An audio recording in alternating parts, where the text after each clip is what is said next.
Hello, beautiful stars. Thanks so much for tuning in. I am Astar, and welcome to Source Light Star. So, today we're going to be channeling messages from Spirit using oracle cards only.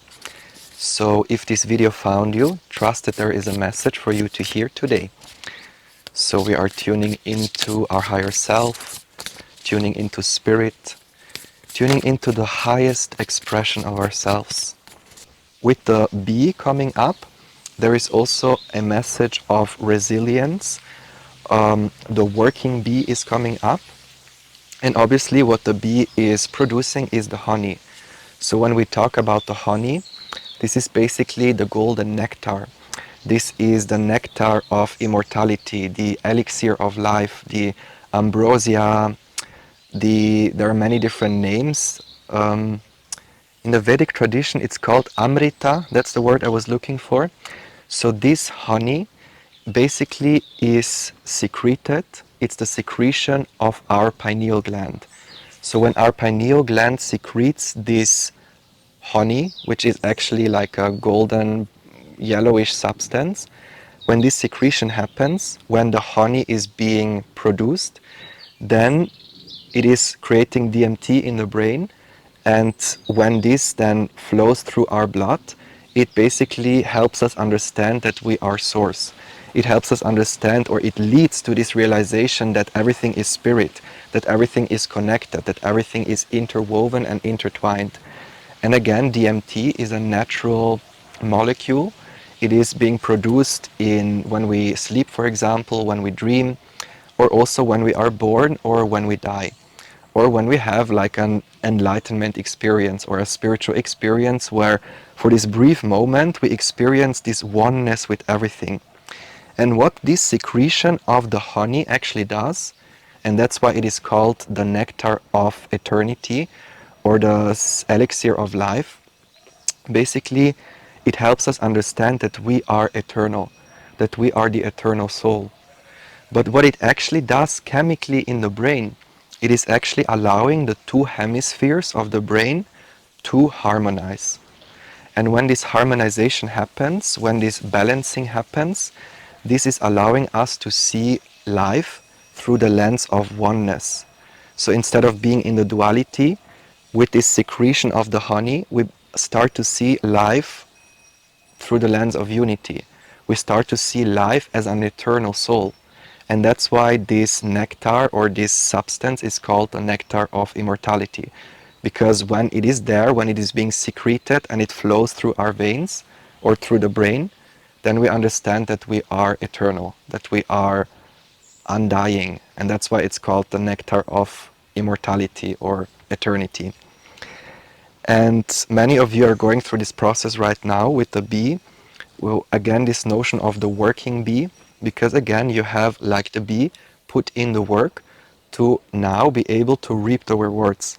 And the biggest fruit that we can pick, or the most beautiful flower that we can smell, is this flowering of consciousness, or the fruit is the golden fruit.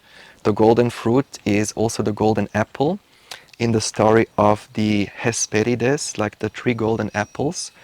So this is very much, again, talking about the secretion of the pineal gland and the pituitary gland. So the 3 apples of the garden of the Hesperides, it's in the Greek myth, like a Greek mythology. The 3 apples is the pituitary gland, the pineal gland, and the thalamus.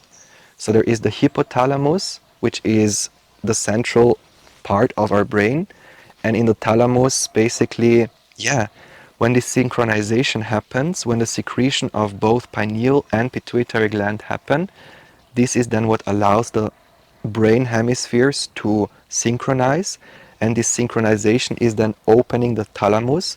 The thalamus is then the physical location of the Ru, the opening portal, the inner eye.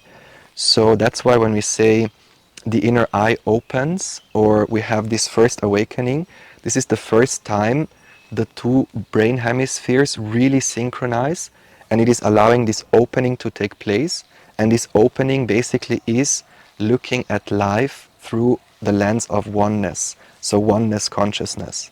And then obviously this is like we cannot sustain this for a long time. This is mostly like a brief moment where we really see the interconnectedness of everything, like, oh my goodness, I'm the whole universe and it all makes sense and this and that. It's because the thalamus is open and the brain waves are synchronized and it's really resonating with this oneness frequency. And this is what it means to open the third eye, which is actually the one eye, the inner eye, the spiritual vision. And then of course, if we are very unbalanced and very much in the duality, that means that we cannot really, the nervous system is so triggered or is so unbalanced that sometimes it's hard for us to find that oneness vision or that vision of unity and that vision of everything is one. And then obviously there are different practices in order to tackle that. And that's why there are practices like Kundalini yoga, for example, or breath work, or other many exercises actually. They are designed to not only balance the brain hemispheres, but also trigger the secretion of the certain glands that then lead to serious spiritual experiences. And that's why in the system and technology of Kundalini yoga is very much focused, not only but primarily focused on activating the secretion of certain glands in the body, not only the pineal gland but also the thyroid gland and other glands like the adrenal glands, and they are basically responsible for the hormone production. And then obviously the hormones, they influence our emotions and our well-being. So when we talk about spirituality and these things, it has always a reflection in the physical. So all the spiritual concepts, they also exist physically somewhere in our body. And that's why Kundalini yoga, or it's much more science than we think. It's not like hocus pocus magic something that we just do. Like it is really, it can be measured, like the secretion of the glands and the hormones influencing our emotions and influencing also the way we look at life. So there is really also a message of understanding the power of these practices, like yoga, for example, or breath work, because they really, really can help us change our perspective or change our whole brain chemistry. It is really about understanding how the whole vessel functions, and then also activating certain energies so that the toxins can be released and we can almost, and it is really many factors, like the reason why we might be unbalanced is because of toxins in the body, toxins in the food, not just toxins like poison, but also like in the media, like physical poison, but also mental poison. And all these poisons that are in the environment, they have an influence on our hormones, and all this GMO and all these things, like they do influence our emotions and the way we look at life. So that's why we want to have some practice that allows us to detox our vessel, but also allows us to detox our, not only our physical vessel, but also the mental body, the emotional body. And depending on whatever we resonate with, we can then go into magical traditions or Kundalini yoga, traditional yoga, somatic practices. There are many, many ways on clearing our vessel. But the main thing is, again, letting go of the toxins that influence the way we feel about ourselves and also the way we perceive life. And then once this detox happens, it's about inviting in more light, more life force energy. That's why, for example, Kundalini yoga is very much based on repetitive movement and repetitive breath, a lot of breath of fire. So the more we breathe, obviously, the more life force energy flows into our vessel. And the more light, the more energy, the more movement, and the more this detox can happen, but also the more the glands are being stimulated and activated. So it's really about bringing in the fire that then moves up and clears the whole system. So there is very much a message of detoxifying, clearing the system, and thus being able to grow strong roots, strong branches. Like this expansion can only happen in a sustainable way when, again, the core is pristine, when whatever radiates from here is radiating with love. When here radiates with illusion or with toxins or with poison, then the branches, they cannot really grow. They still grow, but it's like a distorted way. So it's almost creating like cancer cells. So what cancer cells are, they are cells who are not transmitting information correctly because of whatever toxin is in the system. And that's why instead of giving the truth to the next cell, they give a distortion to the next cell. And since they transmit distortion, then the next cells also take this on, and then it almost takes over the whole body. And we also are, like, if we don't embody our truth, and if we don't speak our truth, or if we don't act from a place of love, then we are almost like a cancer cell, because we're not transmitting information correctly. It's not only the cells in our body, but also we as humans. So whenever we spread misinformation, or whenever we on purpose spread misinformation, or whenever on purpose we spread misinformation that is not accurate, then it is really creating not only havoc for ourselves, but then the whole system is unbalanced. So there are many cancer cells in the human collective because so many informational sources are distorted. And what these distortion of information do, they create also distortions within ourselves. Distortions in the way we look at ourselves, or like a distorted way of being, a distorted way of living, because of how information is not properly flowing. So what can we do to ensure that a proper flow of information is going? What we can do is allowing as much centered awareness as possible, balancing our brain hemispheres as much as possible, so that we can more and more allow the thalamus to open and allowing this oneness consciousness to reside. Like, it's really, the more we vibrate truth, the more we vibrate love, the less the distortions and the poisons can influence our being. And that's why it's so important for empaths, for example, empaths or healer spiritual people, to have a practice to really protect our energy field, so that we can stay in this grounded presence. Because it's very easy to then get swept by the current of the environment and of the collective, and then to fall into this distortion of duality, or it's very, very easy to absorb, let's say, the negativity of the surroundings. It's really about learning also energetic boundaries and having, again, a practice that helps us stay grounded in our own unique soul's frequency. And then the flowers can bloom, because then we channel all the energy that we need into the flower blooming, instead of using up all of our energy to purge or heal the toxins of the environment. And the more aware we are of not only our physical body, but also our aura, the more we expand it out, the more we are also aware how our energy influences the whole collective, how our aura has an influence on the collective. Because when the aura is very strong and there are no holes in the aura and it is very contained, then we move into a room and it is brightening up the room.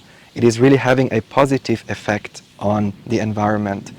But if our aura is very weak and has a lot of holes where a lot of poison can come in, then it is dragging us down and we feel depleted and without any energy. So that's why, if you are a spiritual person or if you resonate with being a healer, again, it is really this message of having a practice to keep our entire vessel clear. And so when that happens, when we are in that, basically when we tend to our vessel and allow it to be as balanced as possible, then the mystic can enter the realm of the mysteries, or the realm of the unknown. Because here the butterfly shows up with the two wings, and again the two wings is this notion of the two brain hemispheres. But then again, when the two brain hemispheres balance, then the inner eye is opening, the portal, the shamanic tunnel, the gateway to the other side opens, and then we can look into the mysteries of the universe, the magical dimension, the magical the mystical dimension, like all of these, looking into traveling to the astral realm, traveling to higher dimensions, to other planets, all of this is possible only when the thalamus is open, only when the inner eye is open, and when we are able to navigate from this oneness consciousness. Because if we are in the duality, if we are in the duality of good and bad, light and dark, then we still operate from the level of matter, the material.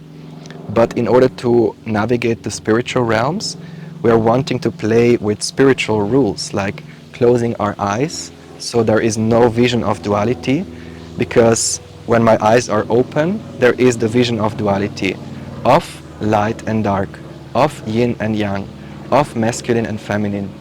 But when I close my eyes, there is no duality, there is no light, there is only potential. So when we close our eyes, not only do we enter the realm of potential, which is the causal realm, the realm of cause, but we also look at the universe through the spiritual eye, the eye of oneness. Because again, we are not perceiving with the two eyes, but we are perceiving with the one eye, the inner eye. So the more the inner eye opens, the more balanced our brain is, the more we can then expand with these branches, expand out into the universe and start to channel higher dimensional beings, for example. Start to channel like stars and angels and spirit guides, like communicate with the invisible realm, communicate with the mystical realm. Like the mystic is someone who knows how to open the gate to the spiritual realm.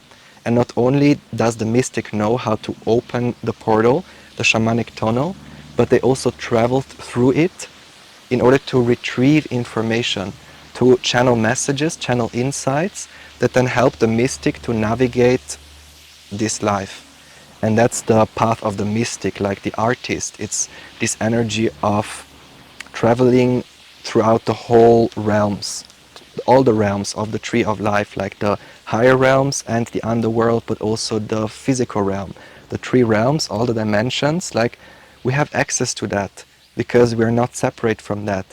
And this is very much this energy of the rose, understanding that we are not only the human in this incarnation, but we are also the fifth dimensional Syrian star being, or the 12th dimensional Andromedan star being. And all these higher dimensional aspects of who we are, they exist right now. They're here right now. Because all of creation happens right now. All of creation, past, present, and future, happens in the present moment. So that's why the most evolved version of ourselves, it exists already in a different dimension. But when we learn to balance the brain hemispheres and to connect with this single-eyed vision, opening the shamanic tunnel and looking at life with this oneness, single-eyed vision, then we can invite these aspects into our being. Because then we're not operating with duality, but we're operating with oneness. And then this oneness allows us to take everything that happens in the now. And that is also the most evolved versions of ourselves, which reside in the now. Because if we are in duality, if we think of it like something being linear, then we need to do something in order to get to the top, or we need to put in effort in order to awaken spiritually. But when we operate from the single-eyed vision, with an open thalamus and with balanced brain hemispheres, then we understand I'm eternal, I'm the soul. The most evolved version of myself is already there, and I invite it in so it can be channeled through me right now. And this is what is happening. This is what it means to transition from a closed flower to an open flower. We are meant to awaken spiritually. We are meant to be a rainbow being, not only one color but all the colors, not only one dimension but all the dimensions. And this is really what it means to also walk the path of the mystic, being daring to enter the shamanic tunnel, daring to do the work of first healing ourselves, first letting go of all the toxins, doing the shadow work, balancing our brain hemispheres, and then entering the Ru, the portal, the opening, the inner eye, that then allows us to travel the whole tree of life and then be able to pick the fruits from the tree and integrate them and embody them here right now. Because in the end of the day, everything is here right now. There is nothing beyond this present moment. Yes, in a higher dimensions, there are different layers stacked on top of each other, but even now I have access to all the layers. And that's why it's really the main message here is understanding the power of our soul, understanding also the vastness of our soul. With the hummingbird, it's this high vibrational energy. So definitely a lot of you are going through like higher chakra activations, like the higher centers are being activated and opened. Your spiritual sight is increasing, your inner eye is opening more and more, and this is then what allows again more of this colibri hummingbird energy to come through, more of our soul's frequency to come through basically. And then again we can all show the beauty of our flower, and we need to. It is so important for all the flowers to be open, because otherwise, again, what is a field of flowers if all the flowers are closed? The purpose of flowers is to show their beauty, is to show their fragrance, and to, it's also this energy again of romanticizing life and seeing life as an artwork, and we are the artist. Seeing life as the mystery, and we are the mystic finding out what the mystery is, but it's like really this energy of playing with life and also allowing life to show us. It's about learning from everyone, because everyone has something valuable to gift to the collective. We all have something to contribute to the blooming of this whole life. But again, we need to contribute our unique vision. We need to contribute our uniqueness in order for the whole tree to bear beautiful fruits, and in order for creation to work as it's supposed to. So what we can do is supporting each other as much as we can, and embodying as much love as we can, and really operating from this heart-centered space. And that is the message for today. Thank you so much for tuning in. I really hope you resonated with the messages. Please let me know if you did. And I'm also offering personal readings and healing sessions. So if you feel called to work together, we can definitely do so. You find all the information on my website. And thank you so much for tuning in again, and I hope to see you in the next video. Bye bye, much love.